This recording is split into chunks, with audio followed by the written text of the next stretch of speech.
ফিলিস্তিন থেকে মুসলিমদের উৎখাত করতে রীতিমতো উঠে পড়ে লেগেছে দখলদার ইসরায়েল। তারা এখন এতটাই ভয়ঙ্কর হয়ে গেছে, পবিত্র ভূমি জেরুজালেমে খ্রিস্টান ধর্মাবলম্বীদের ইস্টারের অনুষ্ঠান পালনেও বাধা দিচ্ছে। শুধু তাই নয়, খ্রিস্টান ধর্মাবলম্বীদের পবিত্র এ ভূমিতে প্রবেশে নিষেধাজ্ঞা দিয়েছে দখলদার সেনারা। পবিত্র ইস্টার সানডের আগের দিন চেক পয়েন্ট বসানো হয়। দখলদারদের এমন কাণ্ডে রীতিমতো অবাক তাদের মিত্র খ্রিস্টান প্রধান দেশগুলো। ফিলিস্তিনের আঞ্চলিক সংবাদ মাধ্যম ওয়াফা জানিয়েছে, পবিত্র ভূমির কেন্দ্রে অবস্থিত হলি সেপুলচারের গির্জার সামনে শনিবার চেক পয়েন্ট বসিয়ে প্রবেশকারীদের পরিচয়পত্র যাচাই করে খ্রিস্টান ধর্মাবলম্বী তরুণদের ফিরিয়ে দেওয়া হচ্ছে। দখলদারদের এই সিদ্ধান্ত এমন এক সময় এলো যখন বছরের পবিত্র একটি দিন পালনের অপেক্ষায় প্রহর গুনছিলেন যিশু খ্রিস্টের অনুরাগীরা।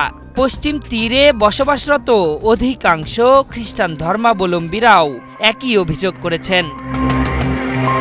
পবিত্র দিনটিকে ঘিরে পশ্চিম তীরে রওনা হয়েছিলেন হাজার হাজার খ্রিস্টান ধর্মাবলম্বী মানুষ, কিন্তু তারা যেন এই দিনটি পবিত্র ভূমিতে পালন করতে না পারেন সেজন্য তাদের ওপর নিষেধাজ্ঞা জারি করেছে ইসরায়েল কর্তৃপক্ষ।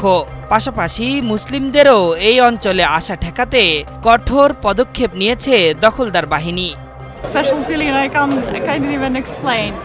ওয়াফা জানিয়েছে, পশ্চিম তীরে প্রবেশের জন্য প্রতি বছর 50,000 খ্রিস্টান ধর্মাবলম্বীর অনুমতি রয়েছে। এরপরও চলতি বছর মাত্র 6,000 পর্যটককে পবিত্র এই ভূখণ্ডে প্রবেশের অনুমতি দেয় দখলদাররা। গাজায় নির্বিচারে হামলা শুরুর পর এবার নিয়ে দ্বিতীয়বারের মতো খ্রিস্টানদের ইস্টার সানডে ও পবিত্র সপ্তাহ পালনে বাধা দিল ইসরায়েল।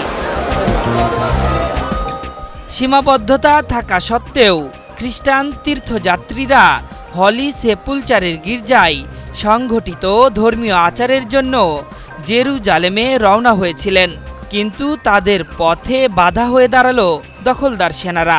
হলি সেপুলচারের গির্জাকে পবিত্র স্থান মনে করেন এই ধর্মের মানুষ।